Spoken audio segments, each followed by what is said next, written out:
दोस्तों, हर भारतीय के मन में एक सपना जरूर होता है कि वह एक बार ईशा फाउंडेशन के आदि योगी को अपनी आंखों से देख आए, उसको विजिट करने जाए। मेरे मन में भी यह सपना था, लेकिन यह इतनी जल्दी पूरा हो जाएगा मैंने सोचा भी नहीं था दोस्तों। असल में मैं नॉर्थ इंडिया का रहने वाला हूँ। बस इतना जानता था कि ये जो लोकेशन है वह साउथ इंडिया में है, पर सही लोकेशन का मुझे बिल्कुल भी पता नहीं था। मैं तो 5 दिन के लिए ओटी ट्रिप पर आया हुआ था, ओटी घूमने आया था।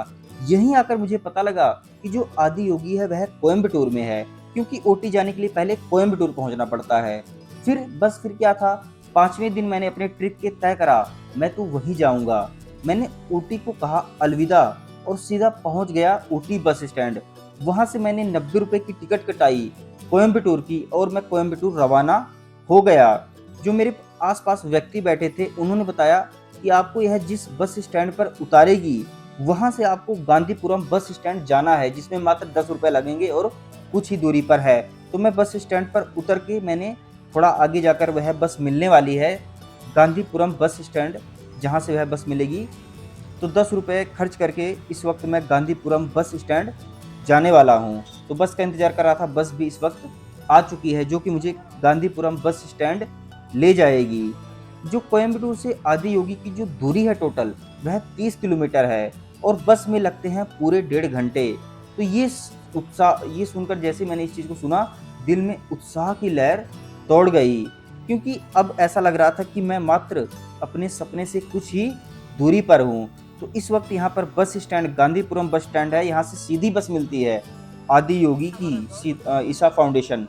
लेकिन कुछ भूख भी लग चुकी है भाई, सुबह ओटी से निकला हूँ, इतना लंबा सफ़र किया है।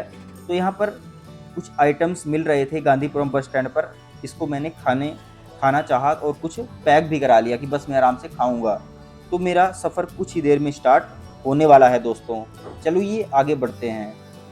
दोस्तों, कितना बढ़िया लगता है ना उन रास्तों पर निकलने के लिए जिन रास्तों को हमने अपने जीवन में कभी नहीं देखा हो। दोस्तों, वो 30 किलोमीटर की बस जर्नी जो हो रही है इस वक्त, ये किसी ख्वाब से कम नहीं है, क्योंकि इस सफ़र में मुझे साउथ इंडिया के गांव की असली झलक देखने को मिलने वाली है। क्योंकि जब तक हम ग्रामीण भारत को नहीं देखेंगे तब तक हम किसी सिटी को समझ ही नहीं सकते।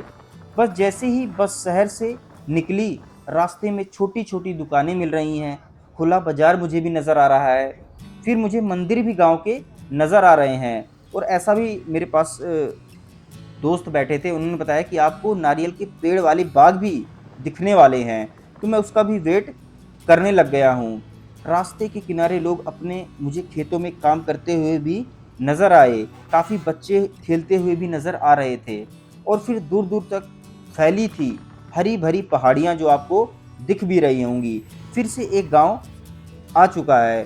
तो यहाँ पर भी टेम्पल है और यहाँ पर देखिए दोस्तों, सारे यहाँ पर नॉर्थ साउथ का जो हमारा भ्रम है दूर हो जाता है। देखिए, हम लोग भी पेड़ की पूजा इसी प्रकार करते हैं और यहाँ पर एक डाइवर्सिटी के अलग अंदाज में वही सेम चीज़ें हो रही हैं। तो दिल में काफ़ी खुशी हुई, क्योंकि मुझे अपने गांव की भी याद आ गई इस वक्त। तो अच्छा लगता है ना आप जब इस तरह से घूमते हैं। वो नज़ारा इतना सुंदर था कि बस खिड़की से बाहर झांकते झांकते वक्त कब बीता जा रहा है पता भी नहीं लग रहा है।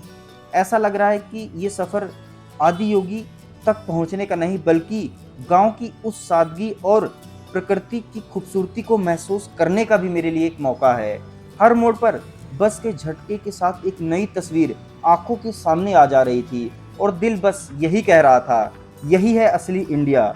धीरे धीरे बस आदि योगी के रास्ते की ओर बढ़ रही है दोस्तों, और दिल उतनी तेजी से मेरा धड़कता जा रहा है। और फिर से गांव आ गया। देखिए, जिस तरह गांव में यहाँ पर मिट्टी वगैरह से आसपास करा जाता है, देखिए आप जिस तरह से मिट्टी है घर के आगे, तो गांव में आपने इन चीज़ों को देखा होगा, मुझे भी बहुत अच्छा लग रहा है। तो यहाँ से जो लिखा हुआ है कोयम्बटूर 28 किलोमीटर है, यानी मैं 28 किलोमीटर आ चुका हूँ। तो मेरा जो सफ़र है, अब देखिए जंगल में बस एंटर कर चुकी है दोस्तों। तो मेरा सफ़र केवल 2 किलोमीटर का ही अब बचा है। काफ़ी खुशी हो रही है दोस्तों, क्योंकि जब मैं घर से निकला था तो मेरे मन में भी नहीं था कि मैं ऐसी लोकेशन पर पहुंच जाऊंगा। तो जो प्लान ना करा हो अगर वहां पहुंच जाओ, उससे ज़्यादा खुशी हो नहीं सकती। तो यहाँ पर भी बस स्टैंड मुझे देखने को मिला ईशा फाउंडेशन आदि योगी में। तो बस स्टैंड पर मैं उतर चुका हूँ यहाँ पर। ये आपको बैलगाड़ी आप कह सकते हैं, इसको देखने को मिली, लोग इसके द्वारा भी आगे जा रहे हैं। तो अभी मेरे को यहाँ पर कुछ भी पता नहीं है, देखते हैं क्या होता है। दोस्तों सबसे पहले मुझे यहाँ की एक लोकेशन के बारे में पता लगा जिसका नाम था ध्यानलिंगा। वहाँ पर मोबाइल ले जाना अलाउड नहीं है, तो यहाँ पर जो सामान वगैरह है उसको जमा कराने की अच्छी व्यवस्था है। तो मैंने अपना सारा सामान मोबाइल से लेकर हर चीज़ यहाँ पर जमा करवा दी है, क्योंकि जहाँ मैं अब जा रहा हूँ वह काफ़ी पवित्र लोकेशन है, क्योंकि वहाँ पर एक पवित्र कुंड है। सूर्य कुंड पुरुषों के लिए और चंद्र कुंड महिलाओं के लिए। सूर्य कुंड में झरने जैसा पानी गिरता है और 3 छोटे-छोटे लिंग स्थापित हैं दोस्तों। अगर आप यहाँ पर आ रहे हैं तो इस लोकेशन पर ज़रूर जाइए। तो मैं तो वहाँ जा कर के आ चुका हूँ, सामने आपको प्रवेश द्वार वहाँ का दिख रहा है। तो काफ़ी बढ़िया अनुभव था, यहाँ पर झरने की तरह पानी आपके ऊपर गिरेगा। इतना आनंद आया ना दोस्तों कि मुझे सबसे जो अच्छी चीज़ लगी अभी 5 दिन के ट्रिप में यहीं पर लगा दोस्तों। तो जब भी आप कभी आ रहे हो आदि योगी, तो यहाँ पर जाना बिल्कुल भी ना भूलें। मैं आपको वीडियो से तो नहीं दिखा सकता क्योंकि वहाँ पर कैमरा ले जाना अलाउड नहीं था। फिर से मैंने अपना जो सामान है वह कलेक्ट करा और यहाँ की जो ये बैलगाड़ी आप कह सकते हैं, यहाँ से हम उस ओर जाएंगे जहाँ हमारा मेन लक्ष्य है जाने का। मात्र 10 रुपये है टिकट।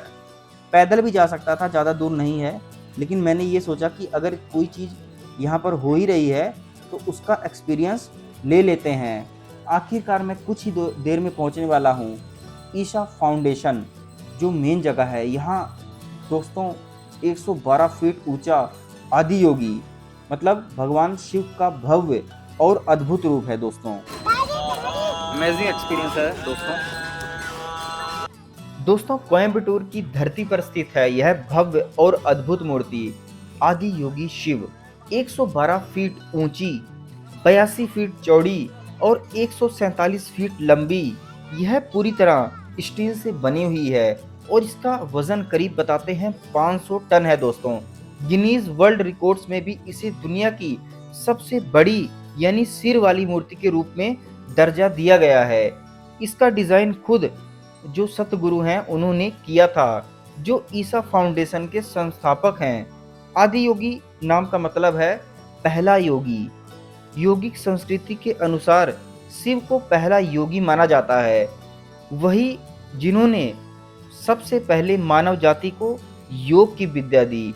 इसलिए इस मूर्ति को किसी मंदिर या देवता के रूप में नहीं बल्कि एक प्रेरणा के रूप में बनाया गया है दोस्तों, ताकि हर इंसान अपने अंदर झांके और जो अपने आत्मा की शांति की तलाश करे दोस्तों। 112 फीट की ऊंचाई जो योगिक परंपरा के 112 द्वारों का प्रतीक है, जिनसे मोक्ष या आत्म ज्ञान की ओर जाया जा सकता है दोस्तों। तो इतनी इम्पोर्टेंट जानकारियाँ यहाँ पर हमें जानने को मिल रही हैं और यहाँ पर इतना अच्छा लग रहा है ना, मैं क्या ही बताऊँ दोस्तों। आप इस वक्त देख सकते हैं मेरी खुशी का कोई ठिकाना नहीं है। तो मैं थोड़ा दूर भी चलकर आ गया हूँ, जहाँ से जो आदि योगी की यह मूर्ति है और भी भव्य नजर आएगी दूरी से, क्योंकि पहाड़ियों का ये सीन और ऊपर है बादल और सामने है वह मूर्ति। कितना बढ़िया लग रहा है दोस्तों। आइए अब हम पास भी चलेंगे, पास से भी देखेंगे, तो बहुत ही अच्छा लग रहा है दोस्तों। यह सिर्फ एक मूर्ति नहीं है बल्कि एक शांति का भी प्रतीक है। बहुत शांत हो गया मन यहाँ पर आकर दोस्तों। इतने सारे लोग हैं, भारत के अलग अलग जगहों से आए हैं और उनके साथ मैंने कई लोगों के साथ बातचीत भी करी, तो काफ़ी बढ़िया लगा। यहाँ पर लोगों ने बताया कि शाम को शो भी होता है, तो वही 7 बजे के करीब होता है, तो वो तो कहाँ ही मैं देख पाऊँगा। अगर आप यहाँ आने की योजना बना रहे हैं तो कोशिश करिए कि शाम के वक्त आएँ और जो लेजर शो होता है उसका हिस्सा बने। तो मेरी तो फ़्लाइट है 3-4 घंटे बाद भाई, दोबारा मुझे पहुंचना भी है कोयम्बटूर जो एयरपोर्ट है, यहाँ से करीब 1.5-2 घंटे तो लगेंगे ही। एयरपोर्ट भी 1-1.5 घंटे पहले पहुंचना होता है। तो भाई ज़्यादा नहीं सोचना चाहिए कि अब कहाँ किस्मत में ये भी नहीं था और इतनी बड़ी चीज़ मिल गई है, तो अब इसका ही आनंद लेंगे। कभी मौका हुआ कि यहाँ पर, क्योंकि लोगों ने बताया कि यहाँ पर आप स्टे भी कर सकते हैं, ऑनलाइन बुकिंग होती है, वह शायद 1000 तक पे करने होते हैं, ऐसा भी बताया। एग्जैक्ट तो मेरे को नहीं पता है, सच बता दूं भाई, लेकिन थोड़ा जैसे वार्तालाप होता है ना लोगों से, तो कुछ जानकारियों के बारे में पता लगता है, तो ऐसा बताया।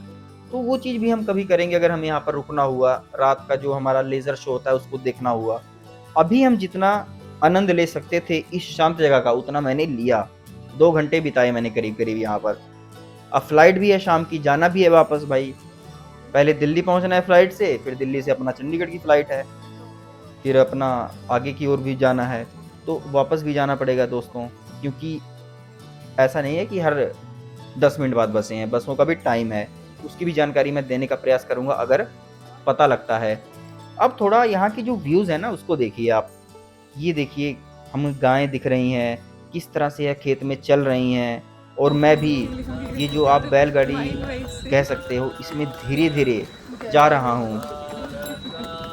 दोस्तों आप देख रहे होंगे कि जो ये पहिया है, इसकी जो गति है काफ़ी धीमी है।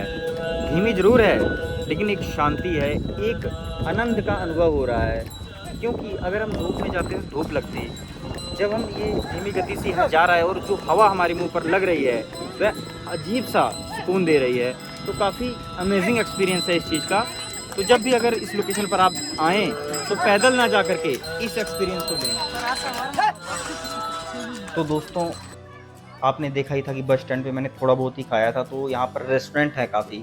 आदियोगी में रेस्टोरेंट शब्द बोलना तो गलत होगा थोड़ा, लेकिन जो भी है, यहाँ पर मैंने पनीर डोसा खाने का तय करा।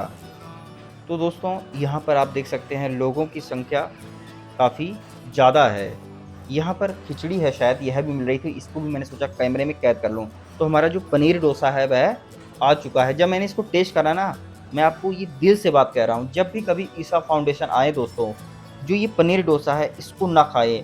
इतना लाजवाब स्वाद था ना, मैं सच कह रहा हूँ भाई, आनंद ही आ गया, दिल आनंदित हो गया। अब बस स्टैंड की ओर चलते हैं, जहाँ पर काफ़ी लोग मुझे दिख रहे हैं। मैं आपको पूरी लिस्ट दिखाने का प्रयास करूँगा भाई कितने-कितने बजे बस चलती है, और ताकि आपको कोई असुविधा जब आप यहाँ पर आ रहे हों तो ना हो।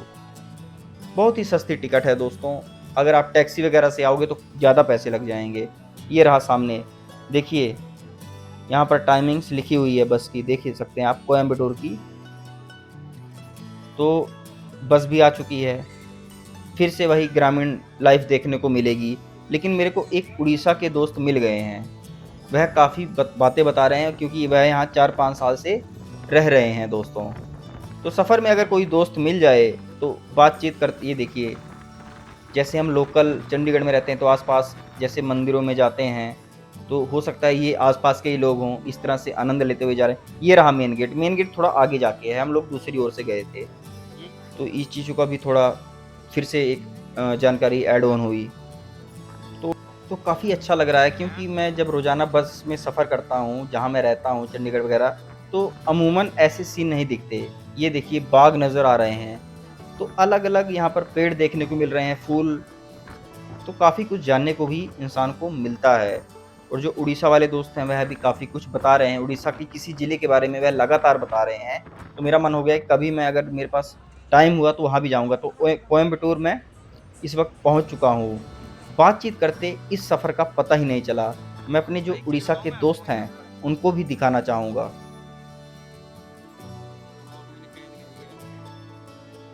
तो दोस्तों, ये ईशा फाउंडेशन आदि योगी पर जो आधारित हमारी वीडियो थी, आपको कैसी लगी? कमेंट करके ज़रूर बताइए। तो अब मैंने आपको अगली वीडियो में मिलने वाला हूँ, जो मेरा एयर सफ़र होने वाला है, कोयम्बटूर से चंडीगढ़ का।